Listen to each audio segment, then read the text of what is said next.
Excellent tuition classes में एक बार फिर आपका स्वागत है। महाराष्ट्र राज्य माध्यमिक एवं उच्च माध्यमिक शिक्षा मंडल ने 15 जुलाई को 10वीं कक्षा के नतीजों की घोषणा कर दी। इन नतीजों की घोषणा के साथ ही हर चेहरे पर एक मुस्कान खिल उठी।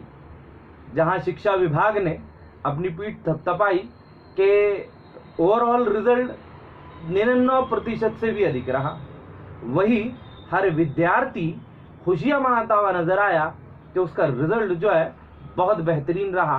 किसी का 90%, किसी का 80% या इससे भी अधिक।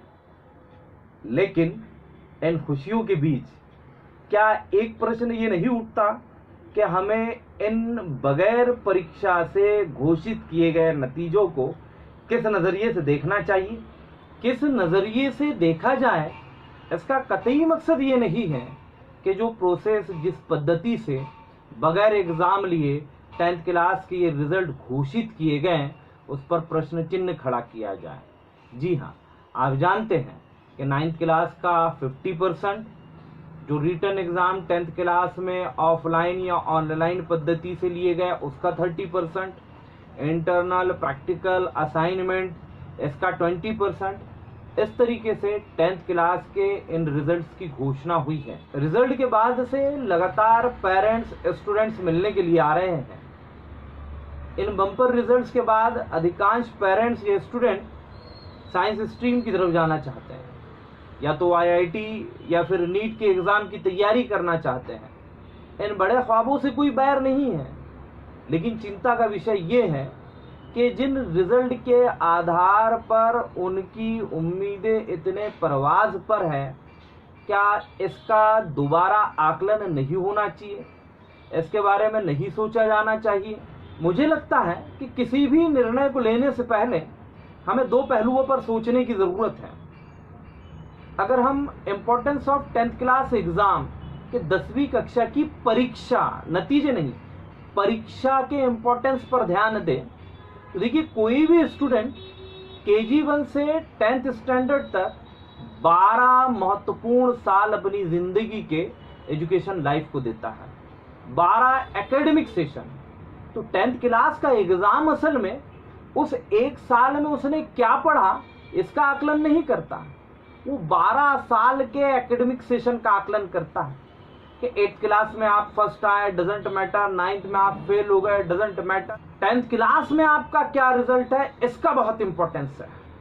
तो 10th क्लास का रिजल्ट असल में ये जो 12 साल तक के आप एक स्टूडेंट की शक्ल में तैयार हुए हैं, उसके बाद एक टास्क, एक चैलेंज आपको मिलता है, और उस टास्क, उस चैलेंज को आप कितनी जिम्मेदारी से पूरा कर पाते हैं, इस चीज का नाम 10th क्लास का एग्जाम है।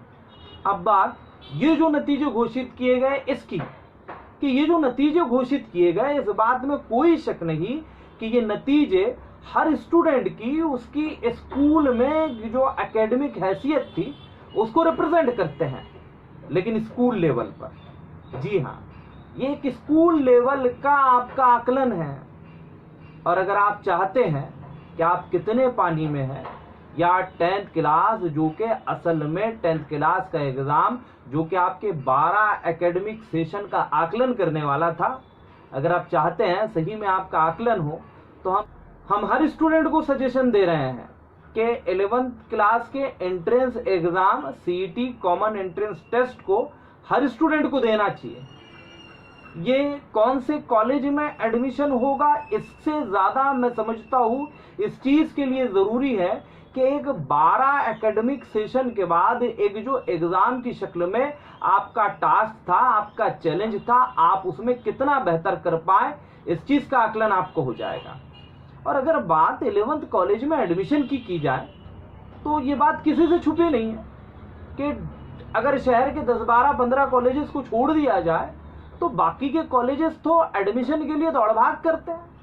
वो किसी हाई स्कूल की तरफ जाते हैं, किसी ट्यूशन क्लासेस की तरफ जाते हैं, और उनके एडमिशन लेकर जो है किसी तरह से अपने कॉलेजेस की सीट भरने की कोशिश करते हैं। तो 11th क्लास का एडमिशन मैं समझता हूँ ये कोई बड़ा प्रश्न नहीं है। और ये आकलन इसलिए भी बहुत ज़्यादा ज़रूरी है कि बहुत सी मर्तबा ऐसा होता है कि स्टूडेंट का एक इंटरेस्ट, एरिया ऑफ इंटरेस्ट होता है या उसका एक पोटेंशियल होता है किसी भी चीज़ को करने का। बहुत सी मर्तबा ऐसा होता है कि एक खुद का स्टूडेंट आकलन नहीं कर पाता और वो किसी ऐसी चीज़ को सेलेक्ट कर लेता है जो उससे नहीं हो पाती।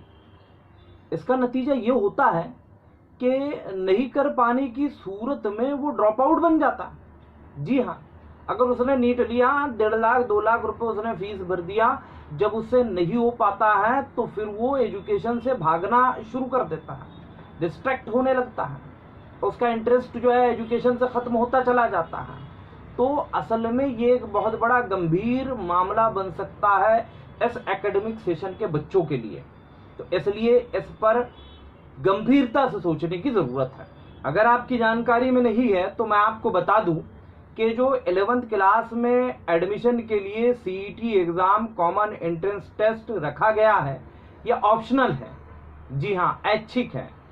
अब अगर इसमें आप एग्ज़ाम देते हैं तो क्या होगा और नहीं देते हैं तो क्या होगा। अगर आप एग्ज़ाम देते हैं तो किसी भी कॉलेज में जब एडमिशन प्रोसेस रन किया जाएगा तो पहले प्रेफरेंस उन बच्चों को, उन स्टूडेंट को दिया जाएगा जो सीईटी एग्ज़ाम देकर आ रहे हैं। और अगर आप एंट्रेंस एग्ज़ाम नहीं देते हैं तो किसी भी कॉलेज के एडमिशन प्रोसेस में आप लोगों को उनके बाद डील किया जाएगा जो सीईटी एग्ज़ाम देकर आ रहे हैं। और रही बात सीईटी एग्ज़ाम के प्रारूप पर, हम इसके पहले भी वीडियो बना चुके हैं कि ये 2 घंटे का पेपर होगा, 100 मार्क्स का पेपर होगा, 25 मार्क्स इंग्लिश पर, 25 मार्क्स सोशल स्टडी पर, 25 मैथमेटिक्स पर और 25 साइंस पर। इस तरीके से ये ऑनलाइन एग्ज़ाम होने के चांसेस हैं। एमसीक्यूज पैटर्न का एग्ज़ाम होगा। इस संदर्भ में हम इसके पहले भी वीडियो बना चुके हैं। तो उम्मीद है स्टूडेंट्स आप इस बात को समझ गए होंगे कि 11th क्लास के एडमिशन के लिए जो सीईटी एग्ज़ाम होने वाला है वो इसलिए भी बहुत ज़्यादा ज़रूरी है कि इससे एक आपका आकलन हो जाएगा कि आप जिस टास्क के लिए, जिस एग्ज़ाम के लिए तैयारी कर रहे थे, उस जिम्मेदारी को आपने कितने बेहतर तरीके से पूरा किए। और फिर कॉलेज तो आपको किसी ना किसी तरीके से मिल ही जाना है, कोई ना कोई कॉलेज में आपका एडमिशन तो हो ही जाना है। तो इस उम्मीद के साथ कि आप सभी लोग इस एंट्रेंस एग्ज़ाम को देंगे और उसमें बेहतर परफॉर्म करेंगे, आपके उज्जवल भविष्य की कामनाओं के साथ आपसे विदा लेते हैं। फिर इसके पश्चात किसी ज़रूरी वीडियो में फिर आपसे मुलाकात करेंगे। धन्यवाद।